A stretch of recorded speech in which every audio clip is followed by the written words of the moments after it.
Hello and welcome to Pods Like Us. I'm Martin Quibell, known to my friends as Marv. This time I am talking with Chris Lost, Found Jim, and Rick Rewound. I nearly got that. Better than us. Yeah. 40. Oh dear. Now, let's tell people what your full names are, shall we? Or are we keeping that a secret? That's up to Chris Found. I can't do that. I Chris can't. Lost. I have to keep my secret identity That's okay. for administrative reasons. Okay. We won't tell everybody that you're really Batman. Thanks for taking the time to talk with me, guys. Sure. So let's start with the person who came first on this call and was early. Jim, what was the first experience for you of podcast? Ooh, you mean When you first actually found out about podcasting and how you were introduced to it? Well, it's probably from my brother Rick, who actually can talk about it more than it, because he started, I don't know, I think he's a trailblazer. I don't know if I know the history exactly, but he started a podcast.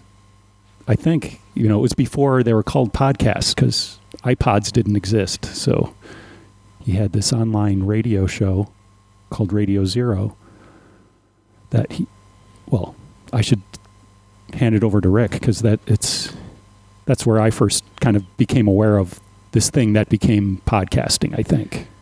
Should I do this question all over again, edit that out and say Rick? Okay. Yeah, You thought you were getting lost and found and rewound, Marv. What you got was the person who potentially started the first podcast ever on your podcast about podcasts. I don't know if that's true, but yeah. But, well, you know what? It sounds conversational enough.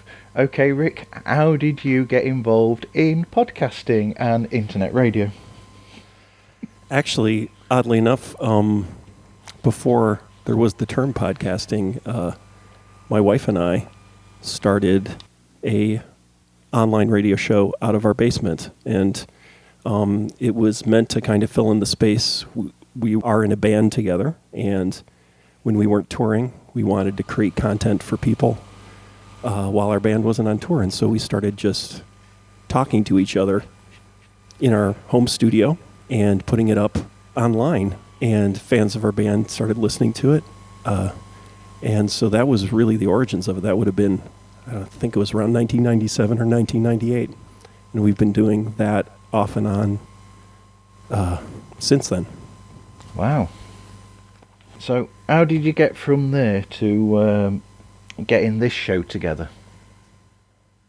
That's Chris. That's Chris. Over to you, Chris. Jim is the MC of the answers tonight. Jim will call out which one of us should answer. I had done a little podcasting, just been on my friends' podcasts here and there, and then I had known Rick and Jim since I think we started hanging out in 1990, maybe around that time, and really spent a lot more time with Jim than Rick. And then recently, Rick and I started hanging out probably last 5 years or so, maybe doing little things here and there, music stuff here and there.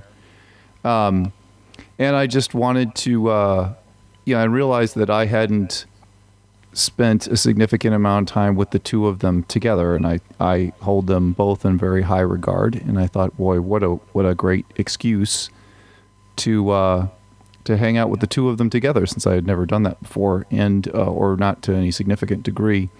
And so one time I was texting Rick about the movie Breaker Morant, because I know Rick had seen sort of every esoteric movie under the sun, and I always remember seeing the video box for Breaker Morant in the video store that we all grew up in, or grew up around, I should say. We didn't grow up in it.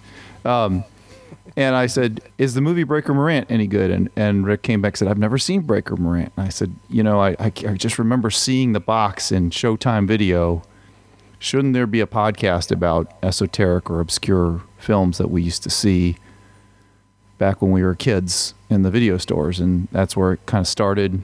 And then we started an email thread and kind of shaped what we wanted it to be. And that's how it came to form. But I was really glad that it happened because before this global pandemic, we would meet on average once a month. We would order Lito's Pizza, and we would sit down in Rick and Jim's childhood home and watch a movie together in the den where they probably watched movies as kids, and then we would tape a podcast about it. So it was really kind of an excuse it was an excuse to spend more time with them as friends, but it turned into something kind of fun to share with others. That's brilliant. I like the idea that what you're doing is you decide whether the film should stay lost in the past, whether it should be found and other people should see it. And I'm trying to get the Lost Found and Rewound into this, but I'm sure that you three guys will be a lot better at describing the whole idea behind it than I would. You're doing pretty good so far, yeah. Jim, do you want to describe the concept of what lost, what found, and what rewound means? Well, yeah, it's we just decided to pick movies that we had rented sort of in our teen years in the 80s, maybe early 90s, but mostly in the 80s, and things that we remembered. I guess the idea is that there were movies that we saw back then, rented, and maybe hadn't seen for, a few decades since, or movies that resonated with us, at that time, and just we haven't revisited them since, and just to watch them again and see if they hold up. And that's loosely it, I think, but pretty much they were all movies that we rented. Right? I think. Yep. Yeah. And I think the litmus test for whether or not something should be found is, would we really say it to someone? Would we recommend the film to someone that we don't really know that well, like a coworker or a student, somebody who might judge us for the recommendation? That's always a good test. Mm-hmm. It's definitely a form of status, right? When you recommend a film to someone else, it represents who you are to them, right? And also what you think of that person, right? So if you think someone would like this movie, like if someone recommends a movie to me and then I watch it and I go, why would they recommend this to me? Why do they think I would like this, right? And so it's, I think that idea of whether or not you would recommend it is really important, actually. That's the found part, right? Should it be found? And then rewound is like, I guess, if we would watch it again, right? Yeah, of course. Yeah. Yeah.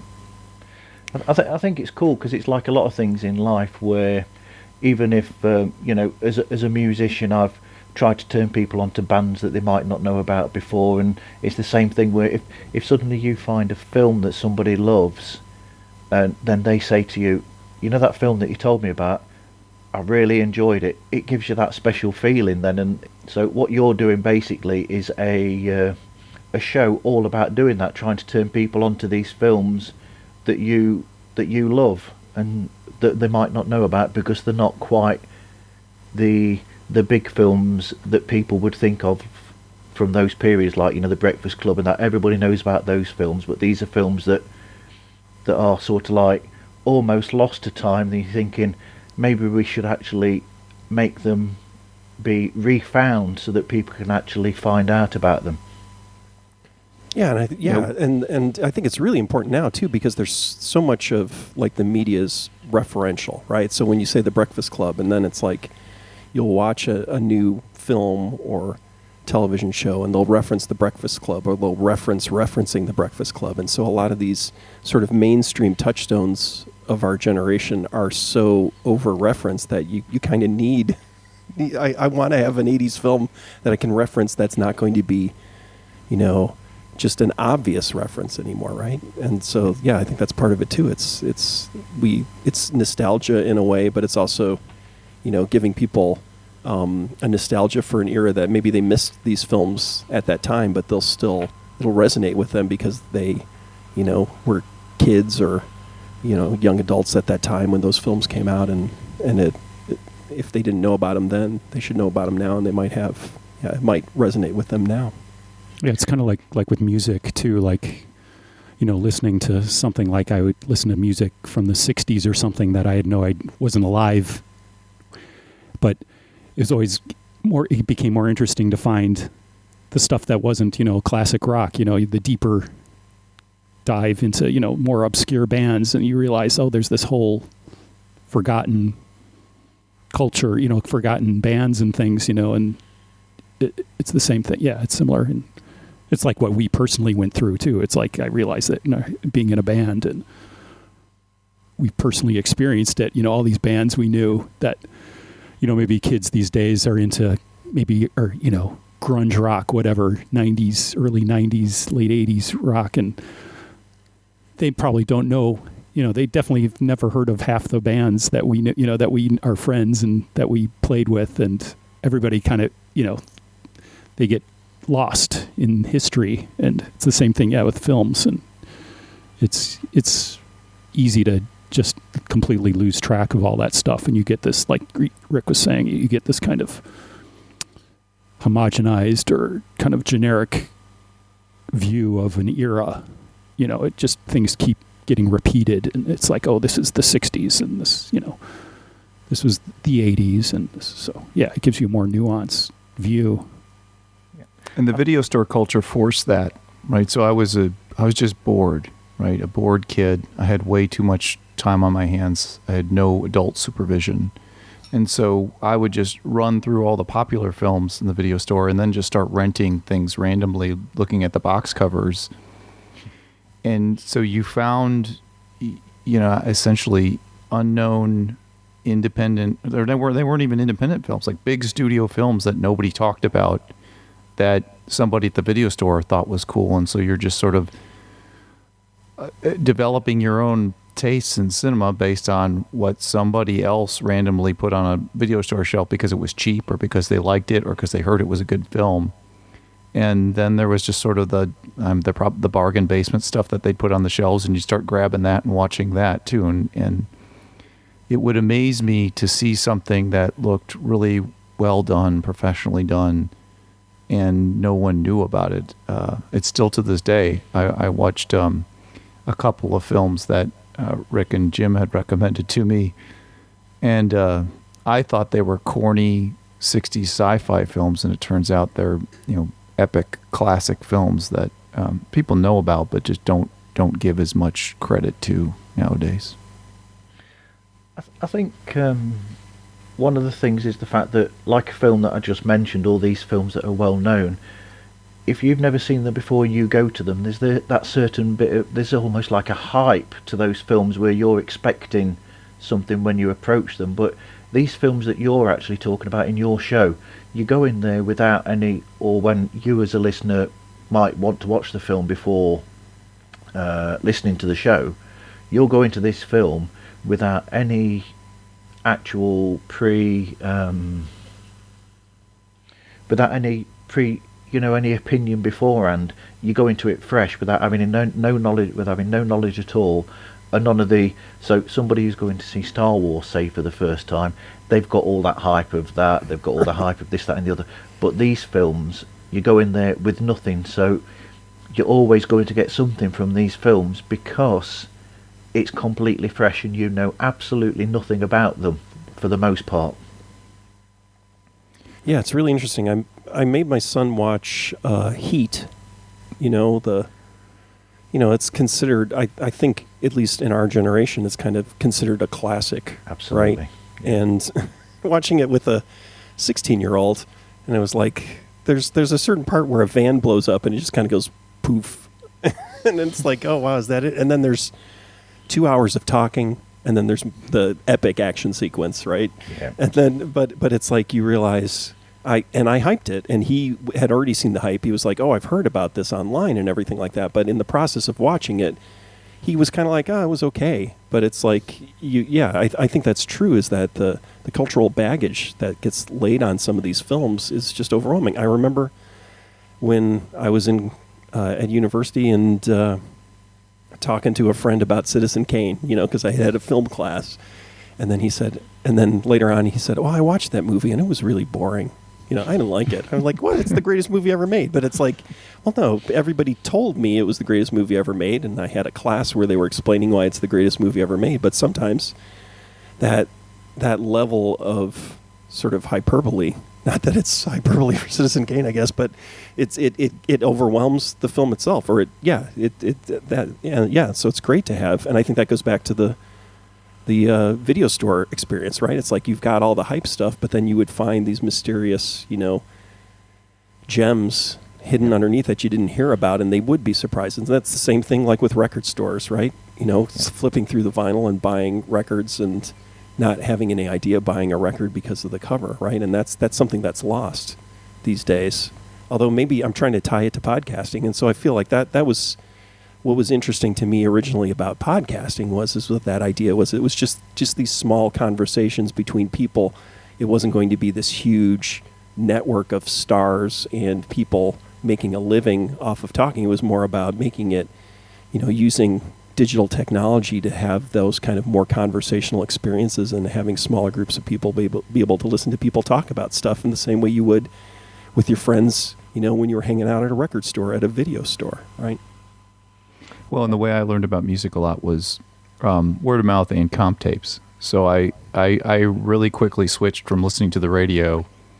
This is probably my senior year of high school, from the radio and sort of word of mouth about sort of indie bands like Talking Heads, and I guess Sonic Youth was probably, in the Meat Puppets were as deep as I went, but then a friend of mine gave me a comp tape with In a Jar on it from Dinosaur Jr., You're Living All Over Me, and it sort of blew my mind. And at that point forward, I just looked for comp tapes from friends. I remember Jim made some incredible comp tapes from music I would have never have known about or heard. And Tom, our friend Tom, was the same way. My friend Scott. So I just, hanging around with people who are musicologists or film buffs, I realized that was my avenue to finding those delightful surprises of something I've never heard about, and turns out to be awesome. And Marv, I love the way you described it as if it's a strength of the podcast, but I'll say it's not a great marketing strategy to, have a podcast about Sharky's machine. This doesn't draw them in droves.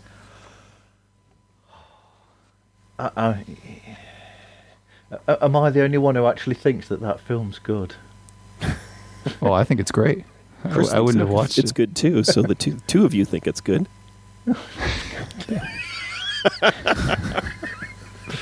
I enjoyed it. I find, not to rehash the Sharky's machine episode. You can tell it's a dummy falling out of the window, though. Yeah, that's true. Yeah. But yeah, I would say more the performances and the in-between stuff are even more questionable. And some of the scenes between Burt Reynolds and what's her name? Rachel Ward? Yes, one of those scenes in particular would not be done nowadays in a film for sure. Yeah, he slaps her around a little bit, and then he does slap her falls in love with him right afterwards. Which is how it always happened in 70s films, didn't it? Yeah. And we were talking about James Bond. Yeah. I just watched Marathon Man again last night, and there's a lot of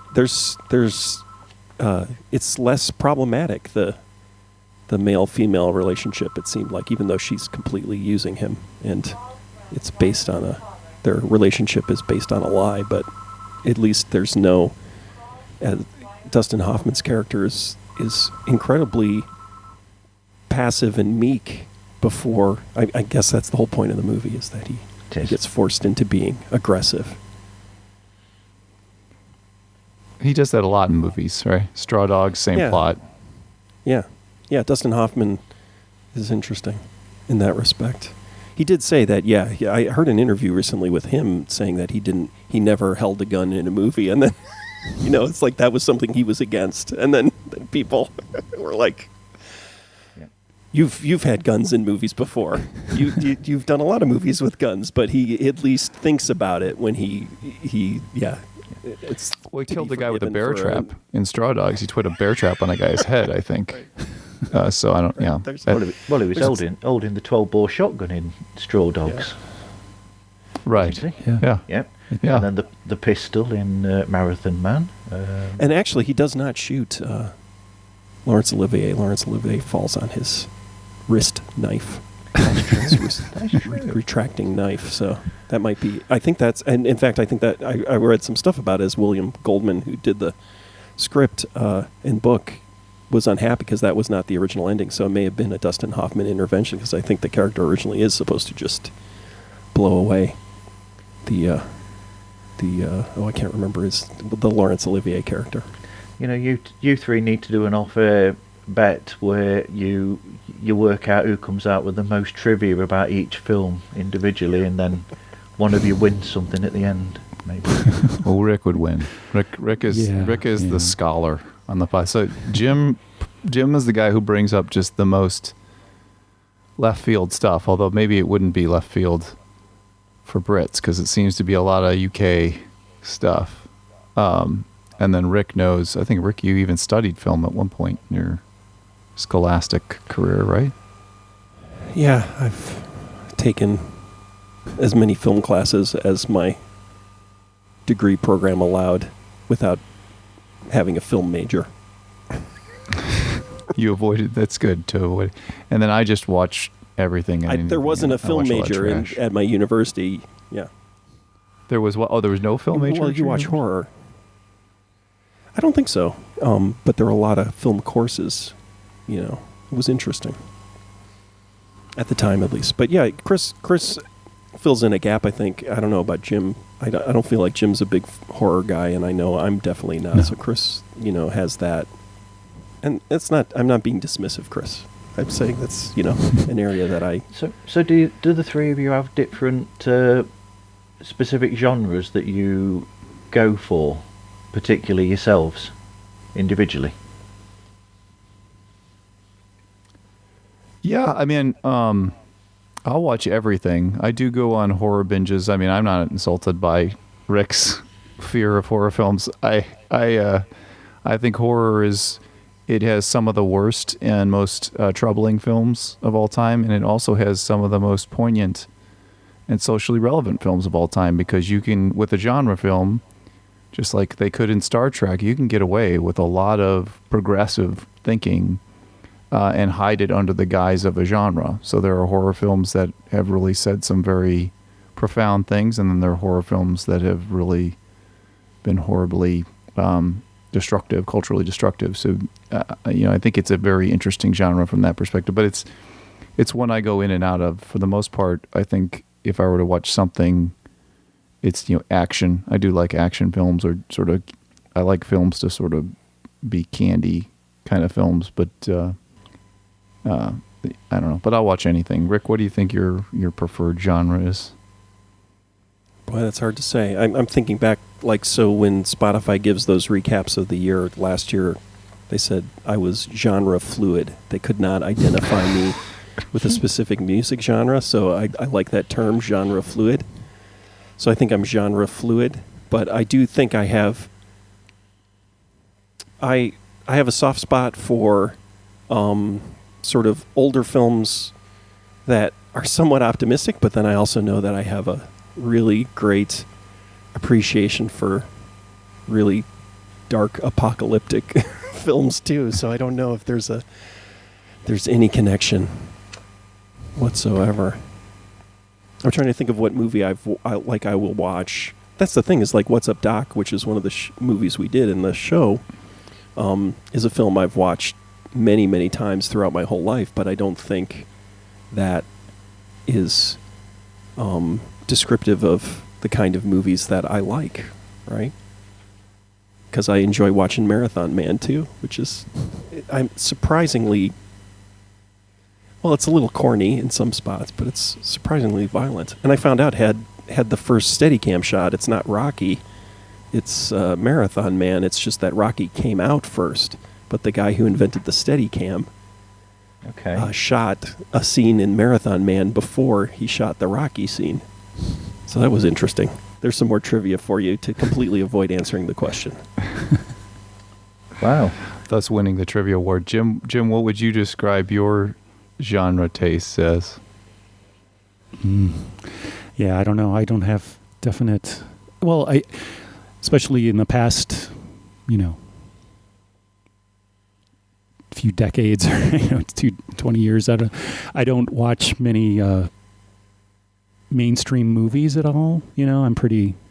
I don't know. I'm not pretentious, but it's just like I just never go out to see big movies, or if I do, it's because I go with Rick or something, or that in the past it's Rick will always go to movies that I never would even think of going. I just end up watching arty stuff. So, and again, I sound pretentious or something. It's just, I guess I gravitate towards that kind of non-narrative and non-cliched, kind of. I always like foreign films and things, or just anything that's, I don't care about plot, I guess. So I don't care about if movies just end, or, I know it drives people crazy, or things I couldn't care less, or if, like unresolved endings and things. So I guess that's what I like. So, do you have any specific memories of when you rented videos when you were younger, Jim? Let me think. Yeah, I don't know. It's I like I guess really early on it was such a novelty, like when we first got a VCR, and we had this little local video store that we talked about in our show, and I was like probably 12 or something, I don't know, when we first got our VCR, and it was just this little shop, and it was such a new thing. It was just a little mom and pop shop down in the center of town, and it was just a really nice little store, and quaint, now looking back on it, and it was just I wouldn't say magical, but it was just such a new thing. You just go in, and it was like this little shop, and there are these little boxes, and you go, and it was really just a great new thing.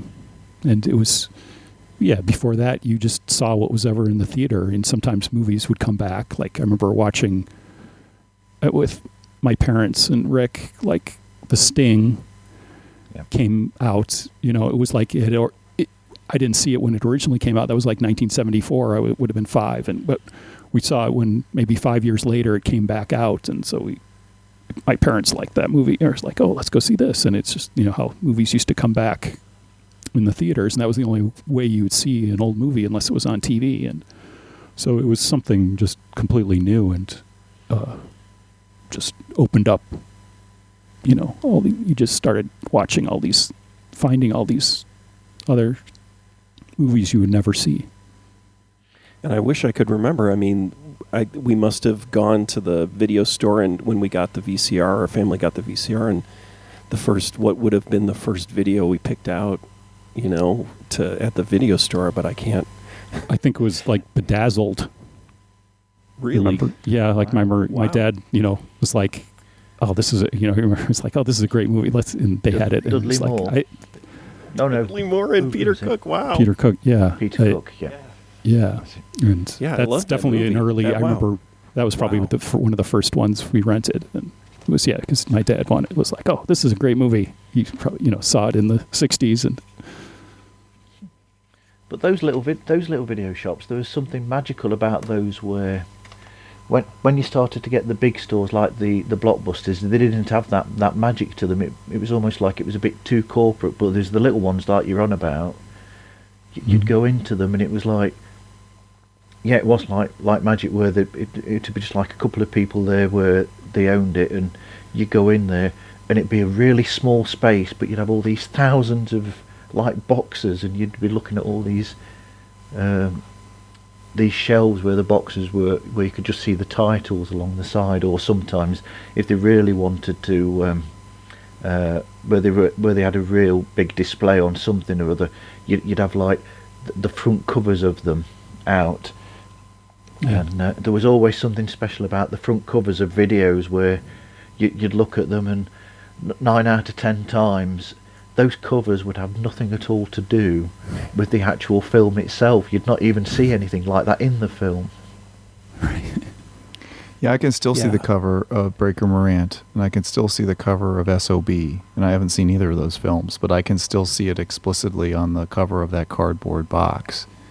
And there was something magic about those tapes for the longest time. Now, you take them for granted, but like the first film, when we got a Betamax, the first thing I got was a Betamax because it was cheaper and it's what we could afford. And then I went to the video store that Friday, and everything was rented because they didn't have many beta tapes, so everything was rented out except for Mommy Dearest. So I rented Mommy Dearest. I didn't want to watch Mommy Dearest, but I rented it because it was the only thing there, and I wanted to take a movie home and put a movie, and I watched it like 4 or 5 times that weekend. And now I hear nowadays people make fun of that movie as being campy, and it's like a camp, heroically camp film. And I just remember it being a movie that I could watch on my TV, and it was a dark film and really troubling, but it was I could watch a movie on my TV, and that was at my leisure, and I could pause it and rewind it and stuff. It was cool. I don't know how to describe it. It was magic. Yeah, that's really interesting. The in between. So you were with just television broadcast or movie theaters, right? Yeah. You were beholden to what the schedule was, right? And then the idea of the VCR was supposedly this freedom where it was like, oh, you could watch anything you want. You go to the video store, but it was never like that, right? It was like, oh, I want to see Star Wars, and it's like, oh, it's gone. The 3 people checked out Star Wars, so the 3 copies, so now you have to watch Mommy Dearest, right? And so that's another thing, is that idea of stumbling upon something, not just clearing out, going through all the popular films that you've heard of, and then because you're obsessively going to the video store every day, right, and watching 2 or 3 movies a night, right, and then you start scraping and looking around in the corners, but also, yeah, on a weekend when everybody took out the popular films, and then you did it. You sometimes went home with something that you didn't think you wouldn't like, or if you went with friends, that was part of it. There was a great small video store in my college town too, so when I went to university, it was that idea where I don't want to watch this movie, but everybody else in my group of friends wants to watch it. We're all going to rent this together, and it's like you'd wind up watching stuff that you would never watch. Yeah, that's true. it. I had never thought of that aspect. That like availability also drove my tastes. Yeah. It's a strange thing, really, because then when it carried on and they went to the DVD and you started to get things out of DVD rental places, you still had that bit where you wouldn't be able to actually get the film sometimes that you wanted, and so you'd end up going and getting a film that you'd never thought of even getting. But nowadays, because of it's I don't want to sound negative, but it's almost sad in a way, because it's there for you at the push of a button now, in a way, and you haven't got that there, so people can just go online and they'll go, oh, I'll go on to Disney Plus or Netflix and I'll just get the film that I want to watch and I'll watch it right now. So there's not that, and it's almost a shame in a way that you've not got that that element of surprise that you had going to a video rental store and just watching a film that you'd not thought about watching initially. Before we started recording, I was saying to Jim that we've been to the cinema before and done something called Screen Unseen, which is where you go to the cinema and you have no idea what the film is that you're going to see. They'll give you 3 clues and you'll either guess what the film is that you're going to watch, or you've got no idea whatever the film is. Then you've got no predisposed opinion of the film, because it's just there, just the same as when you go to a video store and come out with a film that you didn't know you were going to come out with. Oh, that's great. I was wondering if they locked the doors, or if you didn't like the movie, they let you out. You have to stay. Yeah, they put chains on the doors and everything, Jim. There's a theater in my town that showed There are 3 Harryhausen films on a Sunday afternoon, but they wouldn't tell you what 3. So you'd buy a ticket, and you're signing up for, I guess, 4.5 hours of Harryhausen films, and you just didn't know which ones they were. And that could be a really rough afternoon if they didn't make the right picks. But at least you're getting like 4.5 hours of stop motion animation. Well, you're probably getting 30 minutes of stop motion with all the. That's right, with all the other stuff. I forgot those films are always It's just like B-list or C-list actors surrounded by a few special effects scenes that took them years to make. Yeah. I think it was like Jason and the Argonauts, King Kong, and Clash of the Titans. So not a bad three-peat or 3 film. It wouldn't be King Kong because that's not very Harryhausen, but then I'm showing myself to be a geek. I'm sorry. Oh, Harryhausen wasn't King Kong? The first King Kong? No. No, that was... I can't This remember always that happens was in the now. show, too. Rick always corrects me. He ended up... he wanted to do a remake of King Kong, actually. And he ended up not being able to because they couldn't get the rights, which is why they made... I think it's called Mighty Joe Young. That's right. That's why they made Mighty that Joe film. Young. Because he couldn't get the rights to do King Kong. That's right. So, Forgot about that. I just found out today that someone had the rights to make a sequel to Easy Rider and actually did make this movie. There is a movie that was... Have you seen it, Chris? No, it was reviewed on How Did This Get Made. Ah, okay. But, it's like a legendary bad film. Yeah. Oh, I got to check that out. Or it was mentioned on How This Get Made. It was either on Unspooled or How This Get Made. They talked about that film. I think it's terrible, from what I hear. So I have to watch it. So what sort of research do you do for the show before recording? Chris does the research, right? Well, we have 2 types of shows, Marv. We've got the main episodes, which are pretty straightforward. That's where we would all get together, and we each picked 4 films because we were going to do 12 films in the series, and so then we trade off on whose film it was that month. And essentially, that is the person who picked the film probably does a good amount of research. We do some research for each other's films, and we watch the film and then review it and talk about what we learned. For the in-between episodes, because my brother-in-law said if you're going to do a film podcast, you have to do in-between episodes where you announce what the film is. So for those episodes, we kind of write down what we've watched, and we talk that through, and then I'll try and write some bits for those episodes, and then maybe 20% of the bits that I write make it into the final cut. I do a lot of trial and error with the scripted stuff. Okay, so it's Chris then that writes the script, is it? He basically writes a working script and a structure for each episode, and then everybody follows his lead, is it? No, it's more like I come up with a trivia game and we all play, or I come up with questions. I ask some hard-hitting questions of Jim and Rick. I'll script those beforehand. Manipulated because you do very well, Chris, in making it seem natural. And I didn't realize how much of it was scripted, which also indicates how much preparation I do for the show, which is I'll watch the movie and I'll watch other movies, and then I'll just rely on the random trivia that I've crammed into my head, which could be wrong. It's entirely possible that everything I say is incorrect, but I say it with authority because I'm a college professor.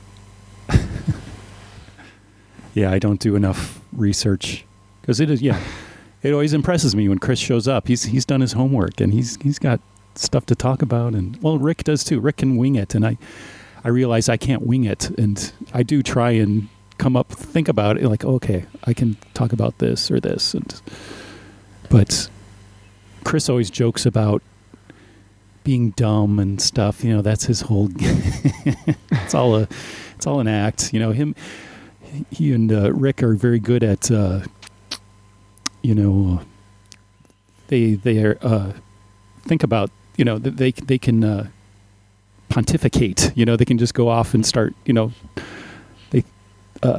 See, I can't even do it now. I'm just like, And pontificate is a nice word for bullshit, I think, right? Yeah. But you guys can pick up on things. A lot of times, like you just are much more analytical. You definitely are good at just watching something and like picking up on things. And I'm just kind of like drifting along.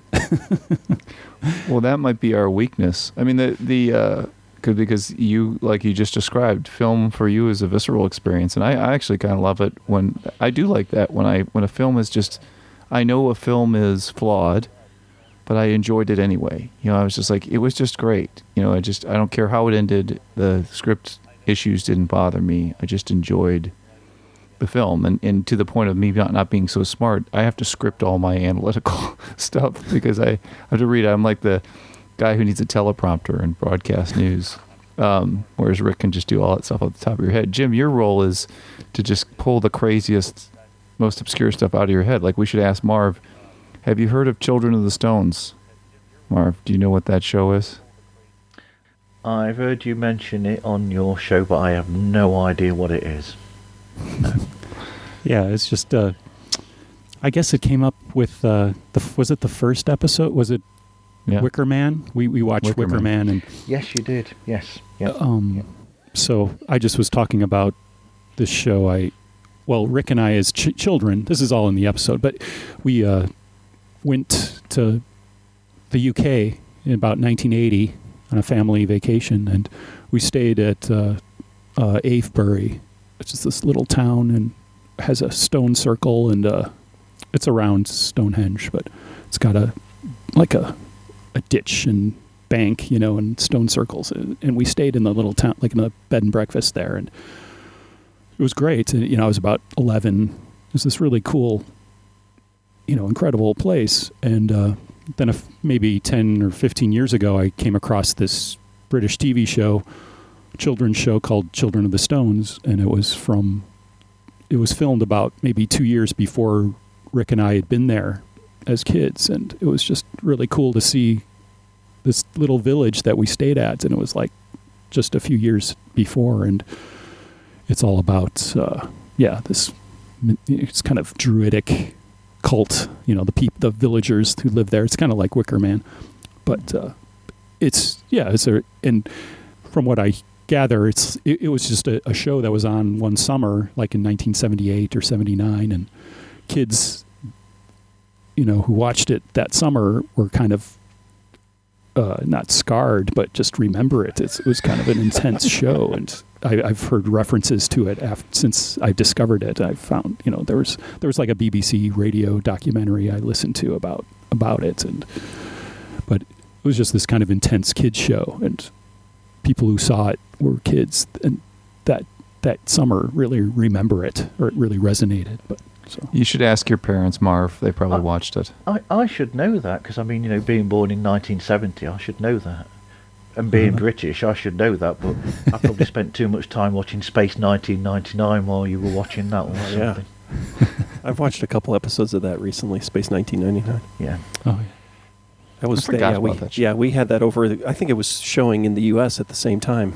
That was definitely one of the few examples of a British U.S. production that was on simultaneously. Yeah. Yeah. Because that's definitely I have a childhood. I had a model of the ship. Oh, the Eagle. Yes, Eagle 1 or Yeah. whatever it's called. Yeah. Yeah. Yeah, those were awesome. I remember friends had those, and I'd go over just to look at the spaceship. It was cool. Yes, definitely. Well, my childhood was made up from that, and probably, watching Star Trek. Yeah. Yeah. Any moments that stand out from your show? Yeah, I mean, we've had two guests. Both of them I'm related to in some way. One by blood. My son came on when we reviewed the Blues Brothers.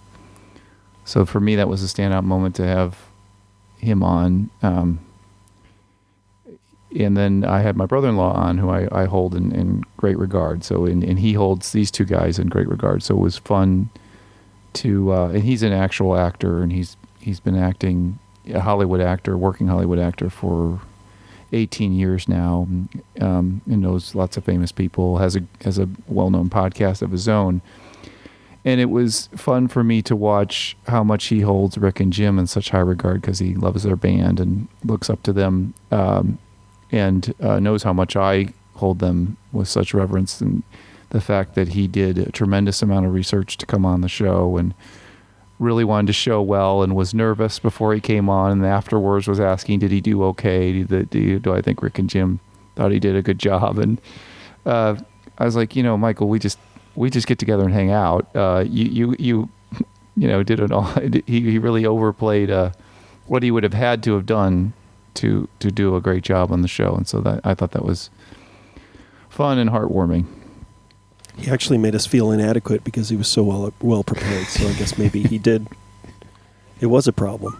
Yeah, it was a problem. It's a wonderful conversation, but it was like, wow, this guy's really prepared. Maybe I need to be more prepared.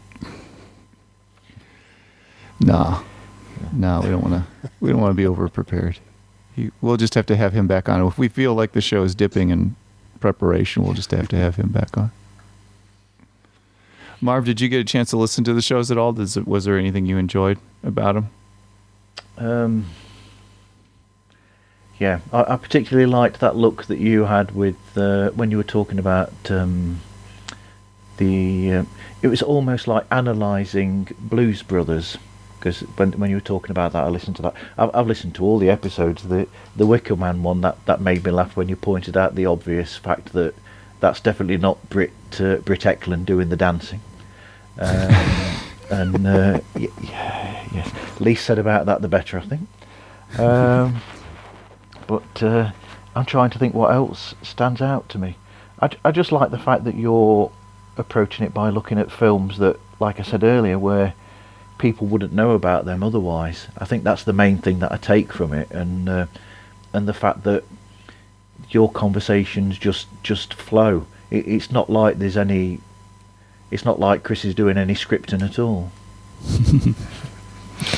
Chris is doing a lot of editing, though, to be fair. So that's again testament to the amount of work that Chris does. Because yeah, I know, because I've done audio editing and do a lot of audio editing actually currently of myself talking, and it's a thankless job. And Chris is so that's again, Chris cuts down the shows. So that's really great to hear that it sounds like it flows. Lots of work. So how do you do that editing then, Chris? I'll do it. So we'll all tape. It's funny because the shows that are taped in the past, we all taped it together, and then Rick would just send me the files, and I'd load them into Pro Tools, add the music and all that kind of stuff, and I throw Pro Tools into shuffle mode, and in shuffle mode, any group tracks you can select and delete, and they will all shift left. So it's pretty easy to cut out gaps and cut out gaps in the conversation, cut out sections of the conversation. And I've started to notice, after I edited all the main episodes, I started to notice patterns in the way that each of us converse. As an example, Rick will make a really great point, really salient point, sometimes in a very short statement. And then he may spend the next 5 minutes sort of expounding on it. And I'll ask myself, was him expounding on it better than the short statement? Sometimes I'll cut the short statement, and because I want to hear the academic explanation behind the point. And sometimes I'm like, nope, it's not necessary. We can save ourselves 3 minutes and just go with that awesome, brilliant statement. So it's always about making the people in the podcast look good. I cut out a lot of the stupid stuff I say, so I probably look a lot better than I truly am in the conversation. I try the most fun is to see if I can get an equal amount of speaking time between me, Rick, and Jim. As you can tell, there'll be an imbalance on this episode unless you edit it the same way. But what I like to do is edit Jim's parts, see how much time that is, and then see if I can get Rick and I down to the same amount of time. So it's balanced. And last two Rewind episodes, I've been able to do that. I was pretty proud of that accomplishment. That's good. I'm going to pass you on to my other half, who's going to have a natter with you, if that's okay. Yeah, sure, that's fine. Did he say have a natter? What did he say? What was that word? Yeah. Natter. Natter. That's like chat. It's not like a nutter butter. It's like a cookie. No, it's like sort of chit chat. I'm trying to embarrass Rick and Jim by being the ugly American in the conversation. Sorry, I'll drop the bit. Are there any films that you think should never be remade, like classics or whatever? I would make the bold statement that no movie should be remade, unless, I very rarely. Chris seems to love remakes, but They've got to be really good, though, haven't they? Yeah, they really have to be good. Yeah. I'm trying to think of a remake that's better than the original. All right, Not now many, I you've don't done think. it. So I would say that Rick loves remakes, and this is why. And I was going to save this for our next episode, but this is you just unearthed an exclusive for pods like us. All right. I recently watched the movie The Last Man on Earth, Right. and then I watched its remake, which I know Rick is a huge fan of, or not even a huge fan of, but he's a Omega fan. Man? Omega Man, right? So would you, Rick? Do you think Omega Man should have never have been made in lieu of The Last Man on Earth? Yeah, I think you're right. Yeah, Omega Man is better than Last Man on Earth. You're correct. But is I Am Legend better than Omega Man? No, I Am Legend's terrible. Okay. I think I've opened a can of worms here. That's good, right? That's Yeah, what. the And who interview are we may be over speaking again. with? Louise. Hi, Luis. Hi. What movie would you not want remade? Well, I'm a bit of a sucker for sort of old romantic films. I like things like Brief Encounter. I'm not sure that should ever be remade. It happened one night. Oh, That it was a happened. good- Yeah, I like I- old films. It happened one night with Clark Gable. I think me and Martin were talking about this a while ago. We were saying about some films that should never be remade, but I can't think of any offhand. It's a Wonderful Life should never be remade. Oh yes, I love that. It's funny because the first time I ever saw that, I didn't like it very much, and it comes out every year now. We've got lots of Christmas DVDs, and we've got Christmas film staples that come out we get them out every year and watch them every Christmas, like National Lampoon's Christmas Vacation. Right. And A Christmas Carol, which came out the year we were born. So I've been watching that same film probably every year since it came out. Santa Claus Conquers the Martians.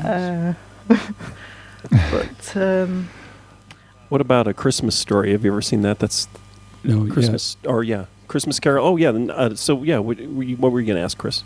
I was going to say I thought A Christmas Carol was remade. there's quite a lot of versions of it. Yeah. Yeah, some better than others. But I was going to say, Yes. like Rick, A Christmas Story. That's the one Christmas movie that has become how they do that, like you were saying with they don't just think keep I've seen that showing them Which one's that? Was it called A Christmas? A Christmas Story. A Christmas It's Story. the kid it's a autobiographical. I've got a copy It's- of that saved on eBay to buy. Oh, Marty says he's got a copy of it on eBay to buy. Yeah. Yeah. So we'll look into that one. That's that's become a tradition that they show on TV, and it's one I can watch again and again, and it's like a 1940s kid, or it's like my parents loved it because it was their childhood. They grew up in the 40s and early 50s, and it's just about being a kid and 19 around Christmas, but it's very well done and very funny. Sounds nice. And actually, the guy, Gene Shepard, who wrote it, and he narrates it, was a well-known, in the 50s and 60s, right? He was a pretty cutting-edge radio DJ. He would do these late-night shows where he would just talk and tell stories, but in a very sort of non-linear more kind of not quite jazzy way, not like Ken Nordine, but yeah. So it's that idea of storytelling, but kind of translated into late night radio broadcast, and then that film is kind of, I think, based off of stories he used to tell. Right. Well, he was also a writer, but yeah, it's really interesting. Gab? Are there any films that you watch that you never get tired of watching? Actually, yeah, this gives me the opportunity to take up an issue I have with one of Marv's guests. I was listening to, which one was it? Oh, where are you? Oh, it was in the Chat 1 episode. The Real Blend. It was in the Real Blend episode where your host said that Endgame was now his favorite film over Die Hard. Yeah. I mean, first of all, saying Endgame's your favorite film, that's a stretch. Now, Die Hard, I'm okay with. And I'll watch Die Hard, to answer the question, every Christmas. That's a tremendous Christmas movie. But ranking Endgame above it, ranking Endgame above that film, that's a crime. Can't do it. Is that Avengers Endgame? Is that what you're talking about? Avengers Endgame. He said it was better than Die Hard. Yep, that's the one. Yeah. Wow. Look, Rick's leaving. He's so upset. Yeah, I may have to go. That's the kind of stuff that upsets me. Because Die Hard's okay. But those Avengers movies drive me crazy. So yeah, that's the thing is, since I have kids, I'm kind of have been trapped in a situation where I have to see every Marvel movie, and actually now I don't. I didn't go see. I can't remember what movie I didn't see, but it's like now I at least can say no. I'm not going to see another punch explosion movie, and so that's the opposite of the question you asked, though. So that's a movie I don't ever need to see again as a superhero movie. What would you watch over and over, Rick? I go back to What's Up, Doc, and I don't think it's the best movie, but I don't know, something about it just makes me laugh, and it's made me laugh since I was a little kid, and so there's something special about it. But I think it kind of goes back to that idea of remakes, where instead of doing a remake of Bringing Up Baby, they kind of stole stuff from it and stole stuff from that era of filmmaking, but updated it into the 1970s. And so I think that's why I don't like remakes, is I think you can do something original, or maybe not original, but you can update something without having to just duplicate it or having the responsibility and the baggage of the original film. And so yeah, making a movie that's like Brief Encounter but updated to the present day would be much better, right, than trying to remake, saying I'm going to do a remake of Brief Encounter, right? And so that to me is, at least if you're going to be inspired by something, do that rather than just simply remake stuff, because I think that's a commercial consideration. Same with sequels, right? That's more commercial thing. It's like, oh, this is something that the parents remember, so we'll do a remake so they bring their kids to it, right? Or everybody went to see this Avengers movie, we'll make another one, because they know what they're getting. And that removes that joy of going to the theater and seeing something that you don't know what to expect. But it's the same when they make a sequel and the sequel has nothing at all to do with any of the other films that have come before it. It's almost like it's a brand spanking new film, but do you know what? We'll call it The Howling 3 because people are going to see The Howling 1 and 2, so we'll put them to go and watch that, even though the third film's got nothing at all to do with either of the two films. Yeah, Halloween 3. And I kind of like that. Halloween 3, yeah, which is a completely different storyline, right? It's like some kind of mind control horror movie. Has nothing to do with the other Halloween movies, yeah. But I love that idea in some ways. That to me, just because I'm, I don't know, just an angry person, I want people to be tricked into seeing a third installment of a movie and not getting what they wanted, getting that horrible surprise. But unfortunately, usually it's a bad movie, right? Because it's also a sequel. That'd be a bit like going to see a new Impossible Mission film and finding out it's a romantic comedy. Well, there's romance in those films. That's brilliant. Yeah, that would be genius. Yeah.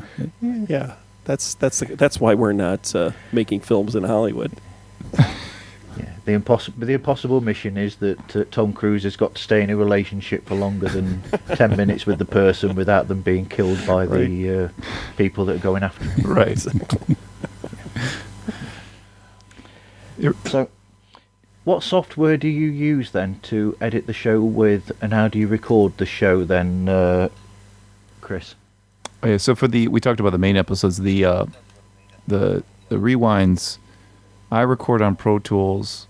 Jim, you record on some looping software. Is that right? I just It's like DJing. Ableton. Ableton. Oh yeah. And then Rick, what do you use? I've got this standalone podcasting box. Oh, that's right. Yeah, the box. Rick's professional. He's been doing it for years. Right. They send me their files What through was that? FileShare, and then I just pull them into Pro Tools. Okay. So, do you do a recording of the whole show with all of you together as well, and then do you use that as a guide to then base all the rest of it around?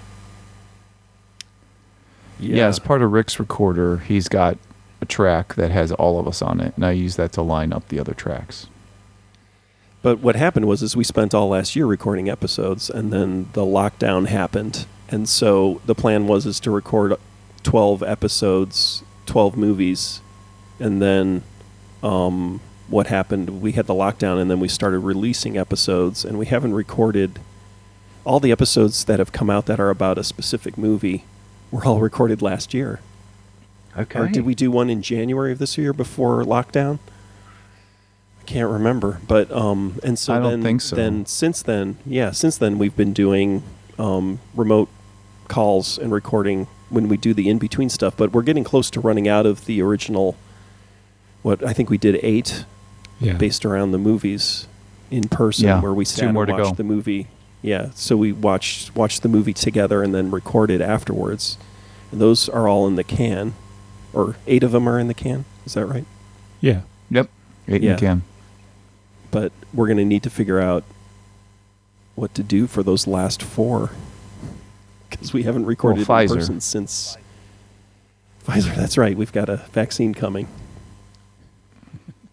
That's a bit like my first 9 episodes of this were actually all recorded towards the tail end of September. And that I'm only just now starting to catch up with. Well, I'm lagging behind now. Yeah. So get my foot down and get some more recorded.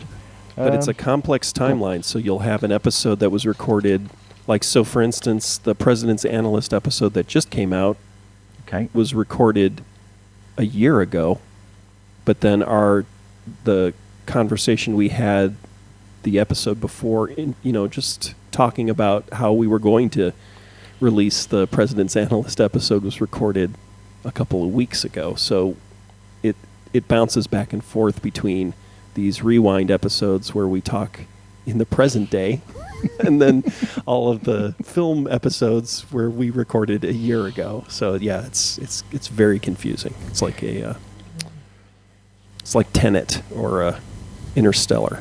Yeah, it's funny that because you made me laugh because you were talking about you were saying that how does this new numbering system work with the episodes? And you made me laugh with that when you were saying that. Yeah. Yeah, well, Chris. It's a mess. Chris he's the one. Yeah,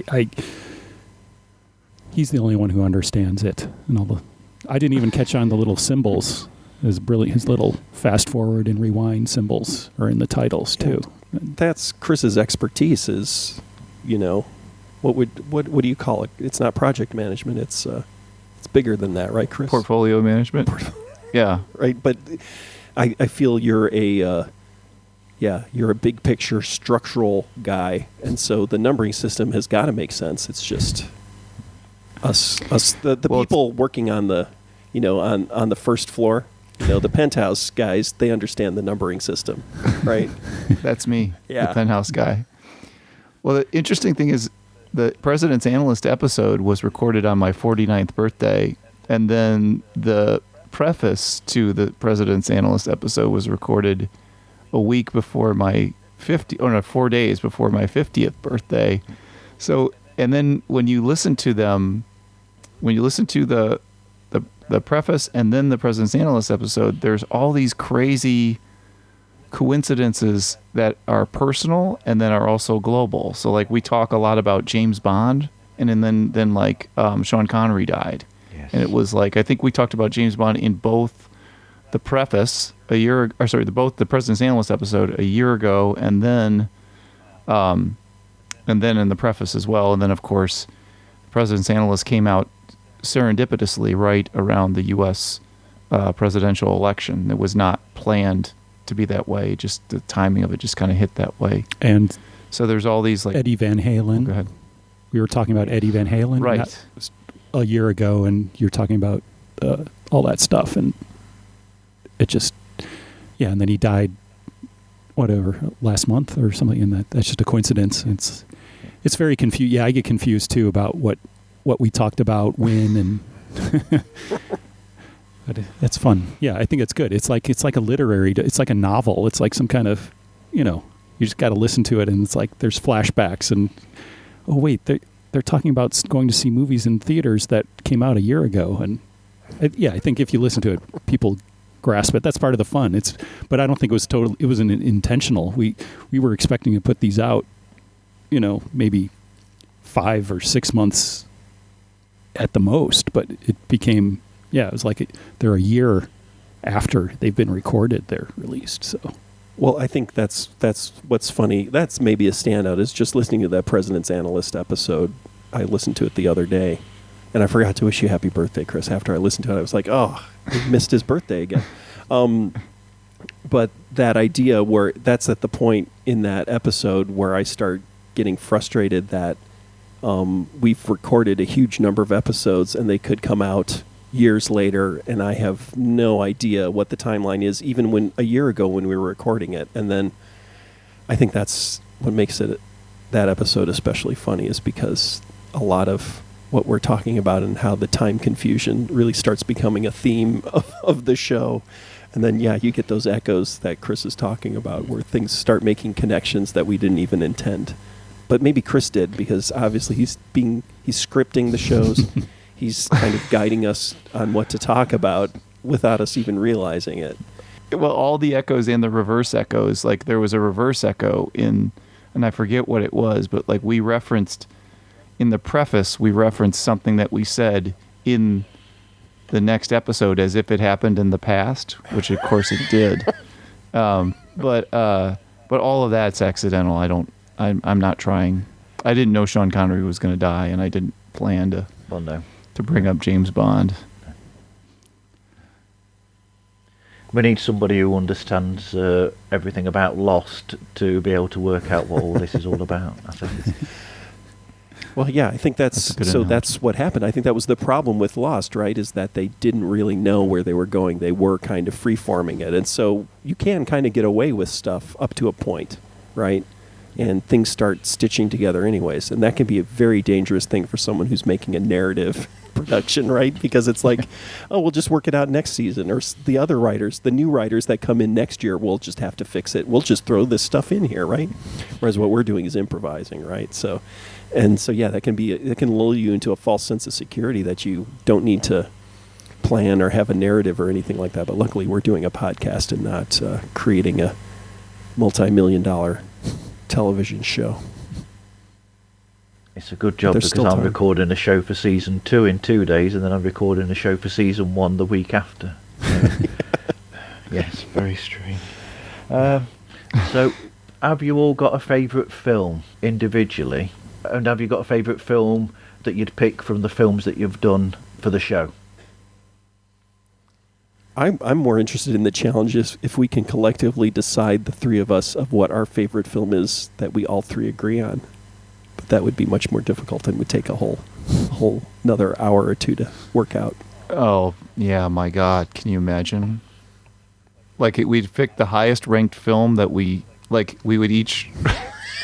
I don't know. This is where Chris is already locking into his organizational skills. He's already figuring out the strategy on how to actually come up with the favorite film collectively of all three of us. It's Electric Glide and Blue, right? I think that would be it. It's possible. If you have to pick, or it's that Winnipeg film? What was it? What's that one called? My Winnipeg. My Winnipeg. So it's either My Winnipeg or Electric Light and Blue. Otherwise, there's no Venn diagram. I don't know. Has Rick? That's the only two places. Has Rick seen My Winnipeg? I don't know if I've seen My Winnipeg. I've definitely seen. Which one is that?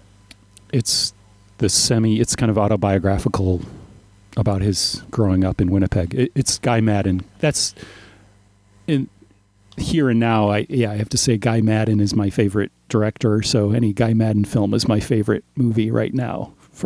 I don't know about all time, but I love Guy Madden movies, and like My Winnipeg and The Forbidden Room was one of his about 4 years ago, I think it came out, and I love that movie. That's amazing. So right now, I'd say that's my favorite movie. But of all time, I don't know. It's like I like The Big Lebowski. That's a movie I could watch again and again. And there's like Local Hero. I love Local Hero. That's kind of a movie I could always watch, and I've seen it a lot, and I could just watch that out. That's a favorite. What about the ones we've watched, Jim? What was your favorite? I don't know. Like trying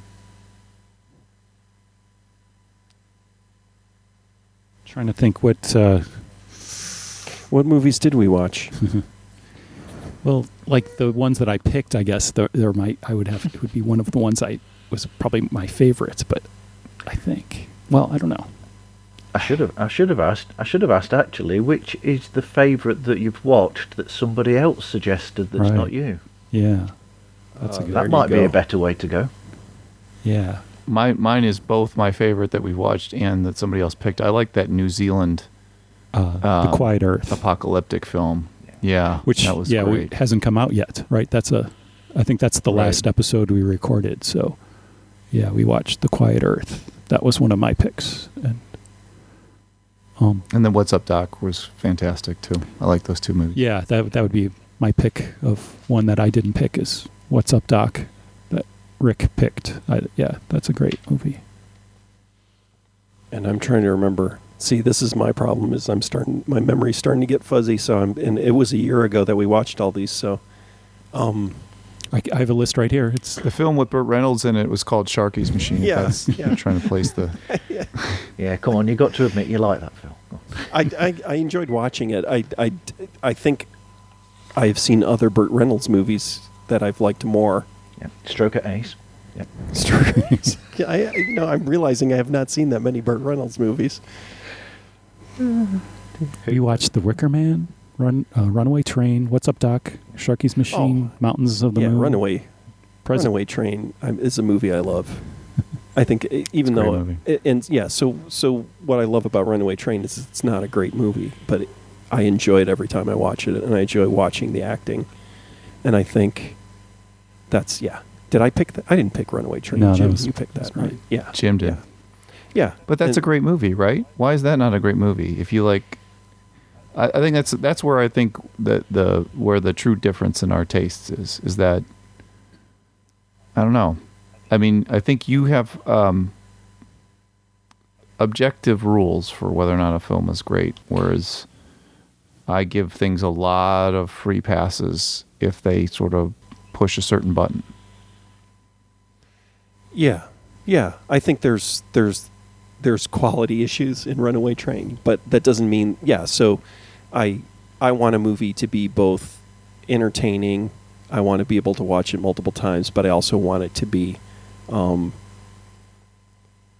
sort of the peak of filmmaking, also, right? And I don't think Runaway Train is that. I think it's an example of a bunch of really interesting pieces that somehow don't completely stitch together, and that's why it's fascinating to me. Is because I like watching movies that don't completely work, also, and that's where it gets into the analytical thing. So I think that's the issue, is that in some ways, kind of like with music, and it's happened with me with film, maybe less so, is that I'm too inside it now and too overly analytical, and it's hard for me to sometimes just sit there and enjoy a film.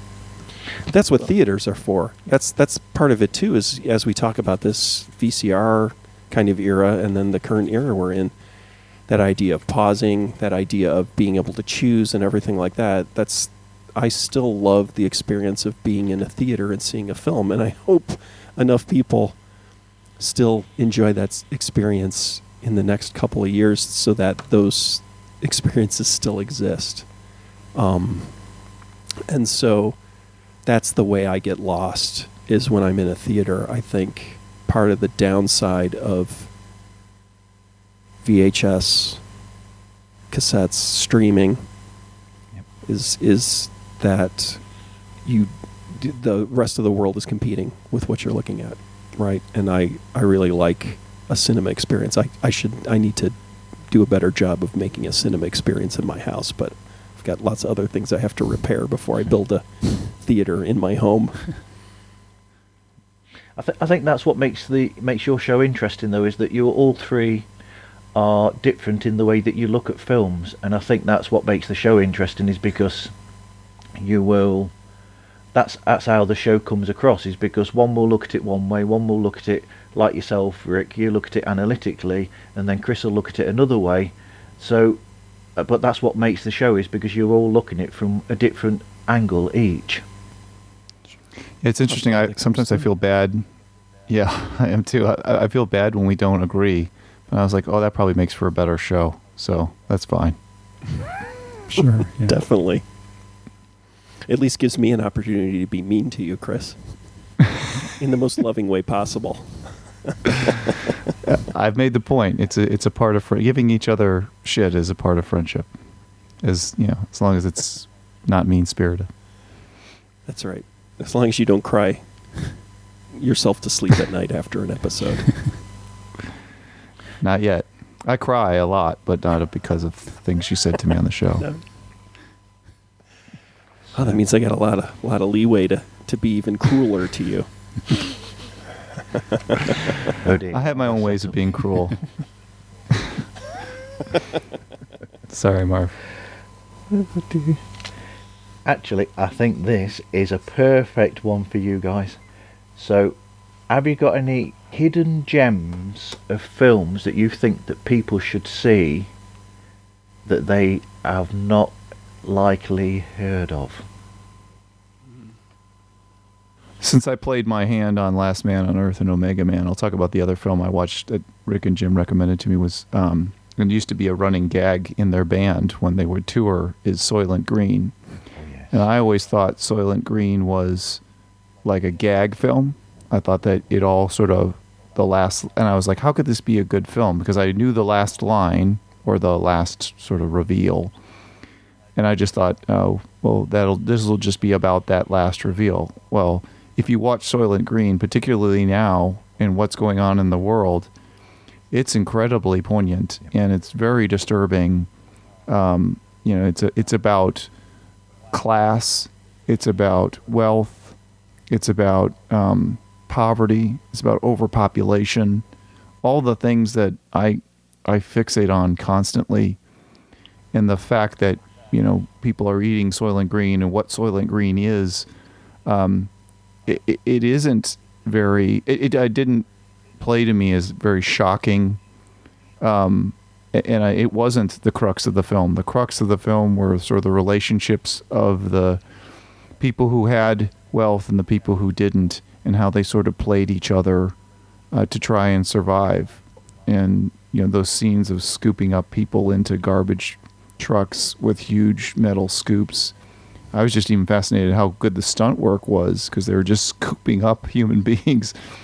But that film, I don't know if it's considered a rare film or an unknown film, but if it is, I think it's one that everybody should watch, particularly now, and they should never remake that film. There's no need to. It's near perfect.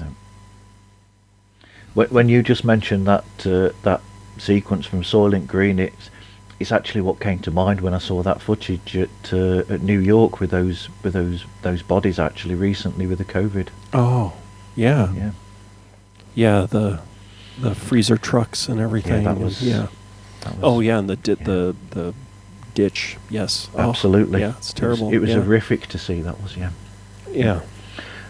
What about yourself, Rick? Have you got any films that you think people should see that are gems that they've unlikely to have heard of? I need to think more. Chris got me thinking about Soylent Green, and I wasn't using that time to scrape through my memory bank to try to come up with something cool.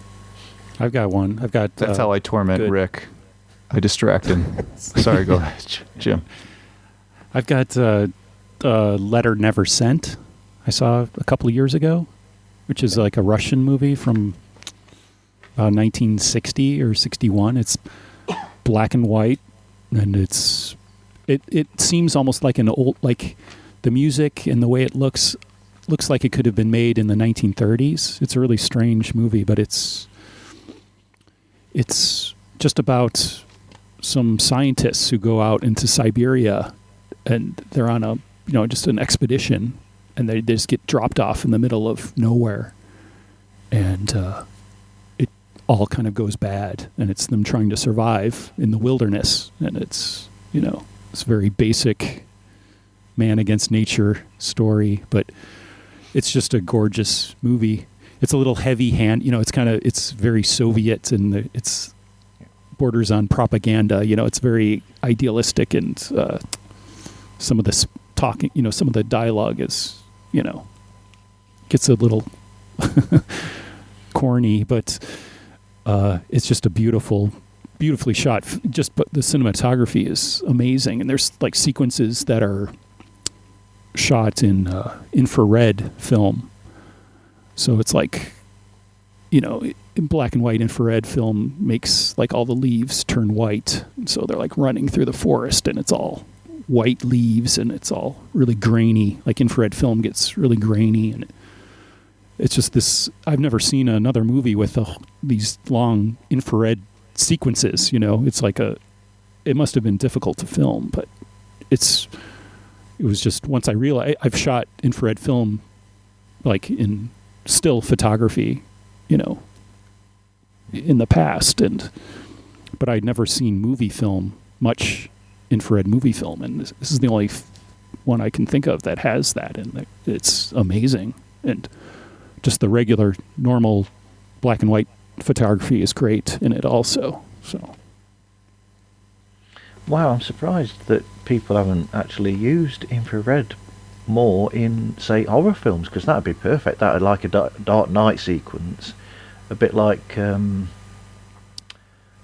could have done a bit like they did with what was it, Silence of the Lambs, where he turned the lights off. That would have been where you could see it in night vision.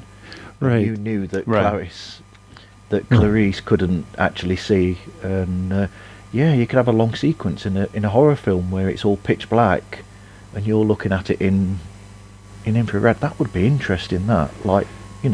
It makes, I know. There's some. Well, from shooting infrared film, like photography, when I just still photography, it makes people's eyes look really strange. Like I tried to shoot some with our band, like some promo photos we did, and this was 25 years ago, and they're not flattering. They're just like, it turns your eyes black. Everybody's irises are black, and it just looks, it's fine. It's an effect. It's interesting, but it is, it's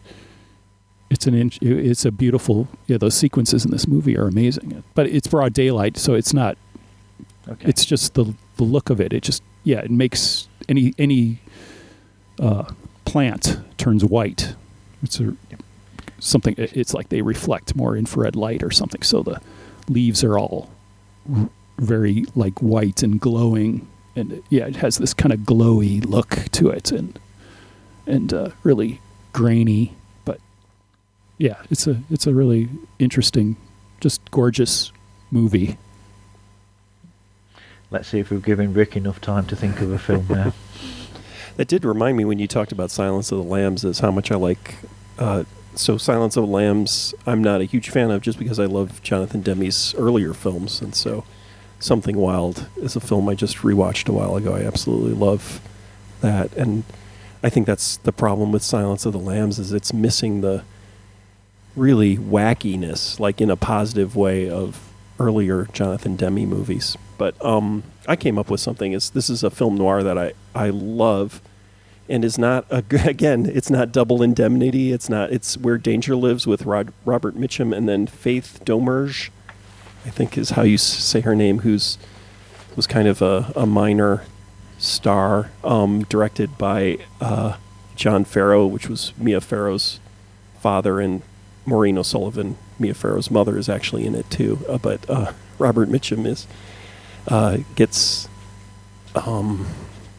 involved with this mysterious young woman, and then and Claude Rains is also in it. But they're on the run after a murder, and Robert Mitchum has sustained a head injury, so he's kind of dopey, and she's manipulating him, and so it's like a classic film noir where you have the Black Widow, right? The woman manipulating the man, but you can kind of see it, and the guy doesn't understand it because he has a head injury, and so it's, and there are a few very strange scenes, like a town where if you don't have a beard, they're like doing the town, every man has to have a beard in the town for some reason. I have to watch it again. It's really strange, weird moments in it, but it's like a classic film noir that's a little off, but it has Robert Mitchum in it, which is great. And so just watching him, and also watching him in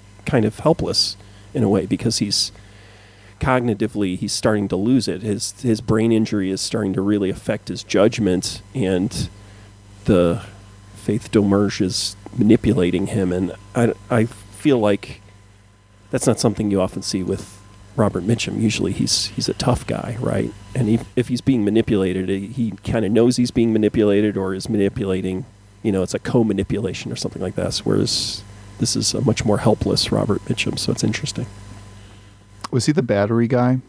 I dare you to knock this battery off my shoulder. That's Robert, not Robert Stack. Robert, what's his name from Wild Wild Wild West? Yeah. I've forgotten his name too. Robert. I just watched a Wild Wild Wild West episode a while ago too.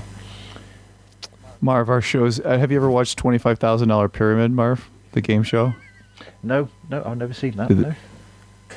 It's this show we had in the U.S. where basically one person playing there's two people teams. One person knows what the word is, so a word will come up on the screen and say like Robert Mitchum, and then the person they're looking at doesn't see the word or see the phrase, and so the person who knows it has to just start saying things to the other person until they get.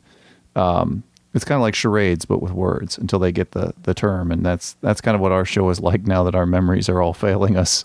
We have to start shouting facts that we know about the person until one of us, it triggers something in our brains to remember that it's Robert Stack or Robert, I don't know. Robert Conrad, I looked it up, is Robert who Conrad. You were thinking of. Yeah, Robert Mitchum is a little more well-known, I believe. Maybe not. Maybe a lot of people don't know who Robert Mitchum is anymore. He's been dead for, 30 years, I guess, so maybe not that long. Me and Rick did the same thing. I just looked on Google as well. Yeah. I've taken note of that film, by the way, Rick, because Louise likes Robert Mitchum. Oh, Heaven Knows Mr. Oh, yeah. Heaven Knows Mr. Allison and films like that. Yeah. He plays a doctor, too, I just realized. I forgot that he's a doctor. So, yeah, Out of the Past. So there's the classic Out of the Past, right? And so this is made a few years after that. Okay. What other podcast shows do you listen to yourselves? Chris? I listen to Radio Zero, one of my favorite podcasts. I listen to Taco the Town. It's a comedy podcast about Kansas City tacos that surprisingly has lasted 3 years because every episode's hilarious. That's on my list actually to go to start listening to already. I've been listening to adverts about that on shows that I've been listening to. Taco the Town. Yeah, you should have Dave on. He's great. And then my brother-in-law's podcast, Bigfoot Collectors Club. I like it because I don't know. I'm not so big on the occult or the supernatural, but I like those dudes, and they do a great job with that show. And then, of course, Pods Like Us. I've listened to every episode, and I think my favorite moment on Pods Like Us, if I could share it, is the Out of the Blank episode where the guy on the episode was saying about he has this unintentional comedy about him. So he was saying that some coworker of his was calling him an idiot or something, thought he was really dumb, and then he came back to work the next day and she said, you know, there's just that thing you said that was just so funny. I couldn't stop thinking about it. And he sort of sets himself up as this unintentional comedy guy. And then later on in the episode, he says that Dewey Cox was the best Johnny Cash parody film he's ever seen. And I was like, well, how many are there? How many Johnny Cash parody films has he watched? And but anyway. Yeah. If you're listening now, Robbie, can you give us a top 5? Right. Yeah. But a great moment. It is a clear illustration of how he can really pluck a gem out of the air without even trying. Yeah, it just flows out of him at the same time. Yeah. What about yourself, Rick? Any other shows that you listen to?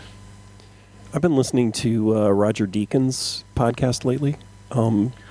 In terms of film, The cinematographer. Yeah. Him and his wife, while they're in lockdown or quarantine or whatever you want to call it, have been talking to people, and so it's interesting to me because it's not always famous people or, well, it is. But it's kind of bubbling under. But there's an amazing Joel Cohen episode, talking to him, and I don't feel like he does a lot of interviews.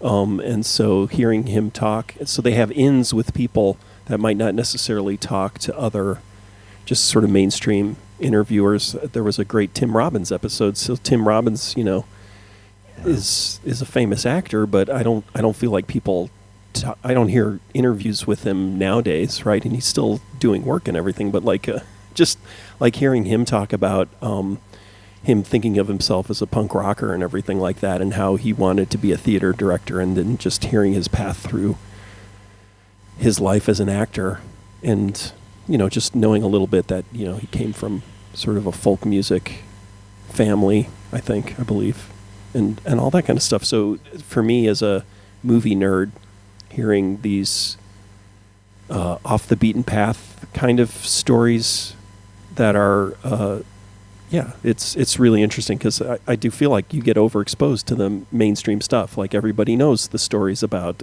making Apocalypse Now or something like that, but hearing in very specific detail how Alan Rickman was the person who saved the film Bob Roberts and actually helped get it financed, where you think Alan Rickman is he big? Wow. But he had just come off of Die Hard, in fact, and it was like, and they said, we need somebody big in this movie to make, we're not going to finance this movie. And Tim Robbins said, he called up Alan Rickman and said, I know you're at this new level, but are you willing to go do this film? And he said yes. And so those little kind of minor things, I love that kind of trivia about filmmaking. And so that podcast has been a gold mine. And Alan Rickman could run circles around James Brolin as a villain. So again, this Endgame argument I'm not having at Die Hard. Far better film. You mean Josh Brolin, but yeah. James Brolin. Oh, Josh Brolin. I think I got that before. I got that one wrong before. That's a continual issue I have. Well, what do you think James Brolin could do it? You meant I don't Josh think either Brolin? of them would. Okay. No, I think Neither Alan of them. Rickman in Die Hard is one of the best villains of all time in cinema history. Just look at the way when he dives into this doorway. And maybe it's McTiernan's way of shooting, but Alan Rickman jumps into this doorway with this sort of flare of it's like he's listening to Bolero, like he's Monolete, and he shoots a gun in the air and he's says something like, get down or everybody's gonna die or something. And it's the most flair I've ever seen for a guy trying to be intimidating, and it was super intimidating. And it was just like, wow, that's a choice that not many an actor would make, but it completely worked. It was really cool. And this may seem like I'm being glib or trying to undermine what you're saying, but I'm thinking back also of Alan Rickman in Galaxy Quest, and the amazing, just the ability to play the Shakespearean actor trapped in the science fiction film, and like that moment where he's like brushing his face with the makeup brush before they go out. I have a vision of that. It's just the way he inhabits that role in a movie that might seem like, at the time they were making it, like, oh, like why would he even be in the movie, right? Why would any of those people be in the movie, and how amazing he is in that film. To me, that's the evidence of a great actor, right? Is where they can make any role in any film work, and they can elevate it, and he definitely is. I mean, is that does taking Alan Rickman's bits out of Robin Hood, Prince of Thieves, just have all of his bits all in one, all just as a film, all on their own? Does that make it better than the film as a whole? Just have the Alan Rickman bits. You would have to. Yeah. Yeah, and I just make an assumption because I have not seen that film. That's the one with Kevin Costner, right? It is, yes. Yeah, so I think I did see. With the how many superb Kevin English Costner? accent. Yeah. Oh, yeah. That's got to be a painful movie. Yeah, I don't watch Kevin Costner films as a rule.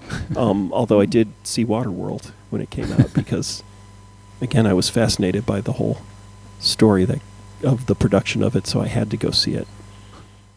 Mad Max on water. Yeah, exactly. Like how it went from, I think it was in Premiere Magazine. It had this huge, whole long, detailed explanation of how the film developed and all the disasters in the process. So it was like, this is the most amazing story ever. I got to go see this movie. But yeah, it was like, oh, make a Mad Max knockoff, and then over time it evolves into this huge, big budget film, but never actually gets better as the more money gets poured into it. Dennis Weaver is Tina Turner. in Beyond Thunderdome. Yeah. What about yourself, Jim? Do you listen to any other podcast shows? Well, the one I was thinking of just recently, it's not really a podcast. I don't know if this is cheating, but the past year I've watched a lot it's a online radio show with it's like the Synthesizer Show with Vince. It's called the Synthesizer Show with Vince and Reed, and it's Vince Clarke from Depeche Mode and Yaz, but lives in Brooklyn, and so they do this synthesizer show. They're just DJs, they're just playing music, and it's like a little community radio station, I think on Staten Island, and they just had little webcams in the studio, and it's just a little community radio station. But then I came across, it's like, oh, it's Vince Clarke has his own radio show, and it's entertaining because they end up playing some of the same songs over and over again. It's not, but it's nice just to listen to. But it's entertaining. So, and to clarify for people under the age of 50, Vince Clarke was also part of Erasure, right? Which I never listened to Erasure. I listened to Yaz and Yazoo and the first Depeche Mode record. Yeah. So Assembly. What was the thing with Fergal Sharkey? That's it. The Assembly. Right. Yeah, the Assembly. I've got an Assembly 12-inch somewhere. And the original writer and a member of Depeche Mode. Yeah. So it's cool. Yeah, because they kind of talk in between songs. He kind of has little anecdotes and things about recording, and so it's cool to see that him talking about stuff like that. It's like on Maker. I think it's called Maker Park Radio or Maker Park NYC, but it's just called the Synthesizer Show. Cool. That is cool, actually. Yeah. So, have you got any advice for anybody starting off podcasting for the first time?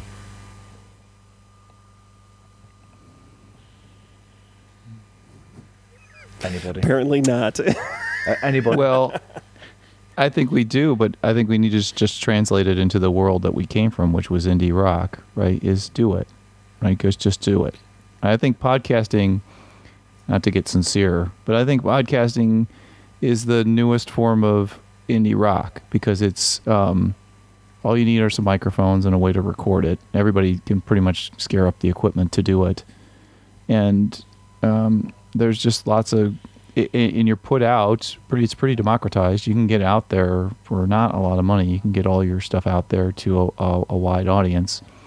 And if you stick around and keep doing it long enough, you get good at it. People dig it, and that should exist. I think everybody should have a way to express themselves, whether it be a catharsis or just scratching that creative itch. And I think podcasting is a way for a very easy entryway to do that. Like for us, when we were kids, we all got in bands and we would record on 2 tracks, 4 tracks, whatever. The technology had just kind of gotten accessible to people who didn't have a lot of money when we were younger.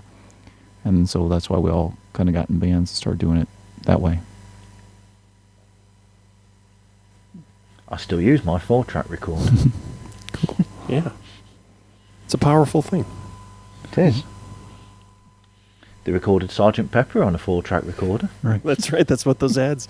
I remember. I go off into 4-track nerdland, but it was like I went into the guitar store to buy a Fostex 4-track in the early '80s because they had that ad for the cassette 4-track, and they said Sergeant Pepper's was recorded on 4-track. And it's like, I got to get a 4-track recorder, but the guy upsold me to get this other 4-track that wasn't the all-in-one Fostex one that they had that ad for, but it turned out being a better choice.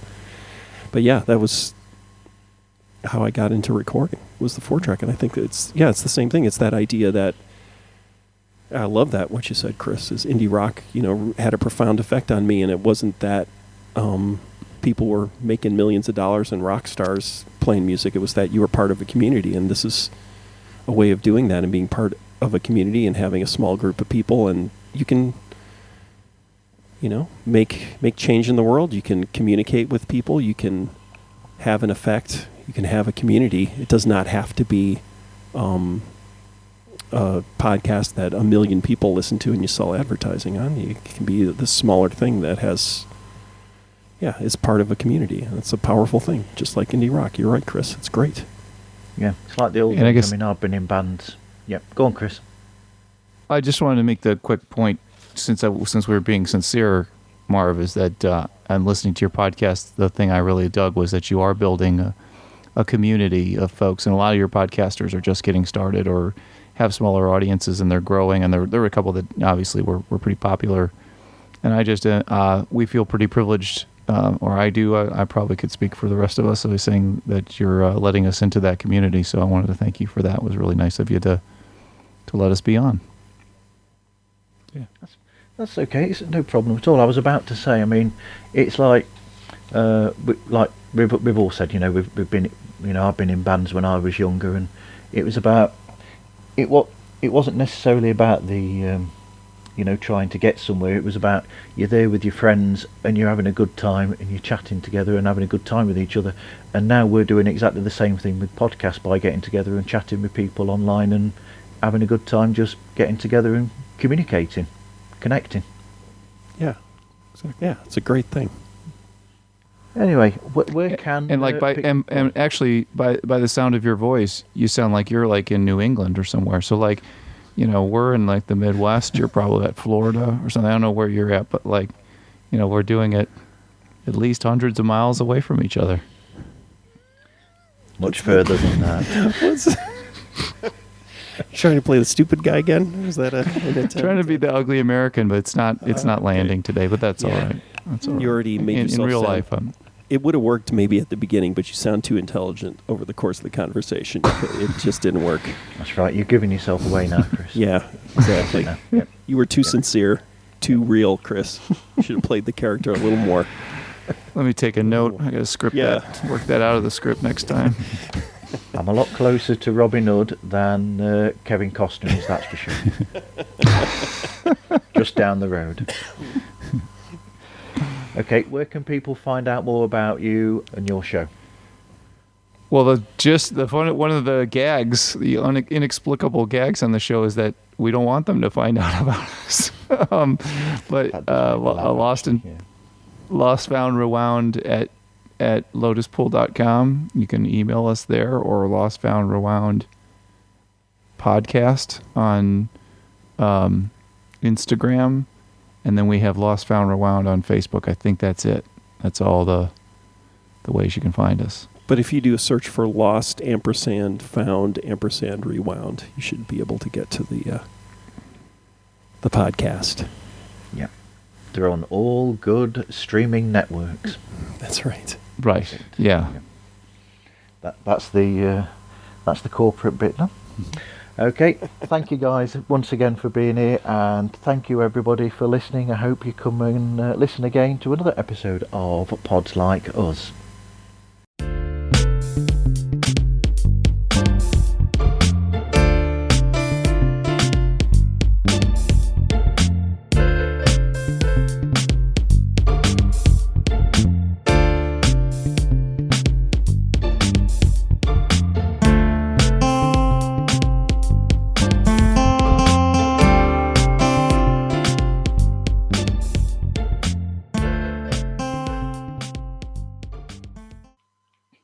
Is that Found Jim? Hello. Yeah. Hello. Martin. Hello. How's it going? Not bad. Yourself? Fine. I'm early. Yes, you're very early. I just got it. I just installed Zoom. I forgot. I had it on my phone, but I didn't have it on my computer, so I wanted to make sure it's going. Seems to be working fine. I had to do the last show by you doing it on my phone. Ah.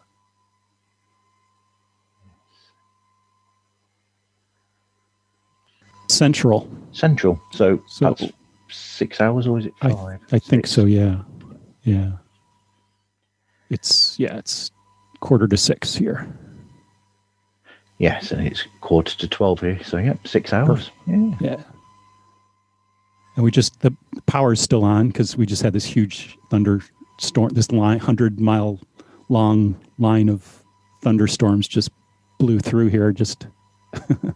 wasn't sure they were talking about 70 or 80 mile an hour winds, but it definitely wasn't that bad here. So it just went through just a few minutes ago, and it's just this big wall. But it seems quiet now.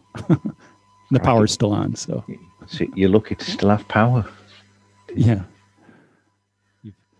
I think all the tree limbs that have come down or could have come down came down already, or we don't have any around our house that are too big, or, well, it doesn't have to be right around our house. I guess it could shut down, It does happen from time to time, but fingers crossed. It seems fine. It's not too late for you guys doing this. I know it's The neighbours might moan, but we'll see. right. Are they trying to join in? I've not had a mention yet, or I don't know. No. Probably not.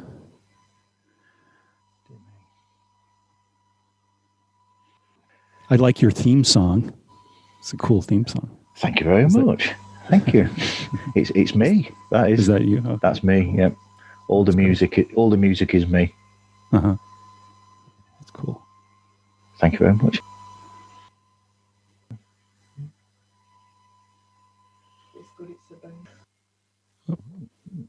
There's Rick. Hello. Let's see. No, My video working.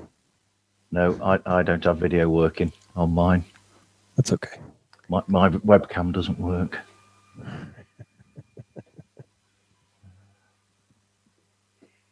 And waiting on Chris. I'm here. Oh, he's here. You don't look like your picture, Chris. Yeah, Well, there he is. I was almost going to change into my PJ pants and T-shirt, but I know how Rick insists that I dress professionally when we meet. That's So, all right. Nobody will see this. yeah. But it's I know. still- So I did leave a business casual shirt on. So it is tailored, but it's not the tailored suit that Rick insists on. I think people can hear it in your voice if you're not dressed properly for the show.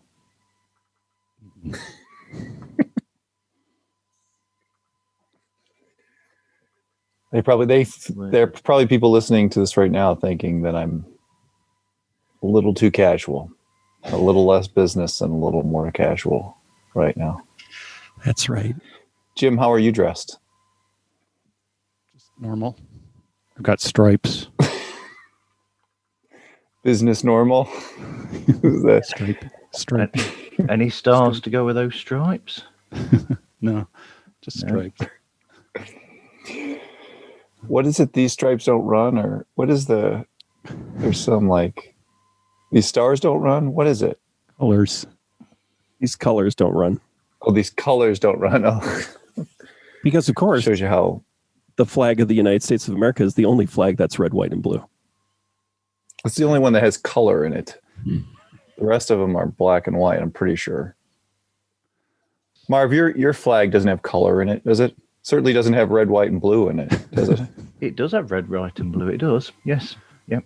Well, are you copying off of the United States, or what? How did that happen? Doesn't it go the other way round? Going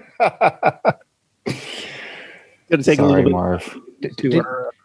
sarcasm, I think. Didn't you steal it off us when you were lucky enough to leave us and become independent? Next thing you're going to tell us is that our national anthem's not unique either. I have no idea about that. Neither do I. What do you know? What sort of ignorance have I stumbled into here? Francis Scott Key wrote our national anthem, right? Words. He wrote the tune- words. The tune is A little bit of it, Chris. Oh, it's what it's a what is it? What is the other the original? I can't remember. But yeah, you hear it from time to time. It's like, oh yeah, it's a different British song. song. Yeah, Is it? I don't know. I don't know the history of the song. Oh. yeah. Oh, it's, they can it's by the dawn early light. but it's What's the original? There's another. Yeah, there's another version. Rick, people are going By to the- listen to you now forever and ever because that's going to be an outtake after the show's music. Right. Yeah. You guys, if you haven't been listening to his podcast, he puts all the pre-show banter at the end of the show. I do. No. I pick out bits. Yeah. I should probably start recording, right? Yes. Yeah, I have to too, but I have to exit out of my DAW and come back in. Well, luckily Zoom has recorded the whole thing, so I can still get Rick singing on it at the end. Yeah. High quality. Well, Rick's a professional singer, so that shouldn't be a problem. I could tell. Yeah. Rick can sing, and I play music, which is why my theme songs don't have words to them. They're just instrumental. Did you do your theme? I did Marv? do my own music, yeah. Is it, am I wrong to say that it's a little Echo and the Bunnymen influenced? The intro, no, I've not thought about that before. No. Echo and the Bunnymen. Yeah. I could be wrong then. Right. Yeah, I already complimented him. Yeah. What software do you use? What for recording music? Yes. Well, I'm using Reaper at the moment. Reaper. All right. But I use Audacity as well from time to time, and somebody gave me a version of Pro Tools which I don't think is official because it's in Russian, and I can't quite work out what to do because I can't understand what any of the options are.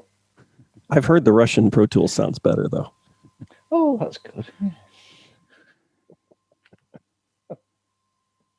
All right, I'm rolling. That's good. Are we all rolling? Mm-hmm. I know I'm recording my end as well on Reaper. Yep, that's got me. Let's have a look. Okay.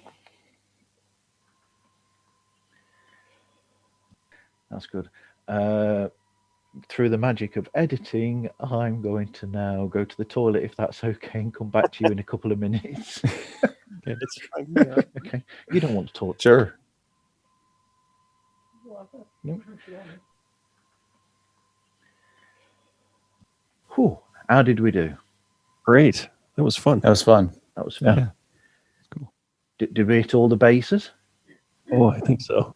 I think you got the full on experience, the unedited experience. There's a Brit using a baseball term. It's lost on me anyways. So yeah, you could use a baseball term incorrectly and I wouldn't even know. Are there bases in cricket? What do you run back and forth on? What are those? Now, what do they run back and forth on cricket? Wickets? Wickets? I think so. I think The it's the wicket. wicket's the thing you hit the ball with, I think. You run back and forth. Everything. There's like 5 different definitions for wicket, I think, right? Oh, shit, Like I don't know. I have no idea about cricket. I know more about baseball than I know about cricket. Jim knows. If you need to know more about cricket, Jim can tell you. Yeah, help us out, Jim. Yep, that's the spin-off show from you Yeah. guys then. Jim's Wonderful World of Cricket. American explains cricket. Oh, I can Very see poorly, the audience now. If only We Chris, actually had a if cricket only team. Chris can stay awake long enough to record the show and put it out there. Yeah. Well, there were those guys on your show that they do sports and they do conspiracies, and they were talking about football, but they were describing it as if it were like soccer or something. So I didn't quite understand. That was Is that pretty- one hit? Is that one good? They were on about soccer. They were on about soccer. That made me laugh. Yes. Okay. Thank you very much, guys. I'll leave you all to it, and I'll look forward to your next episode. When's that out, by the way, Chris?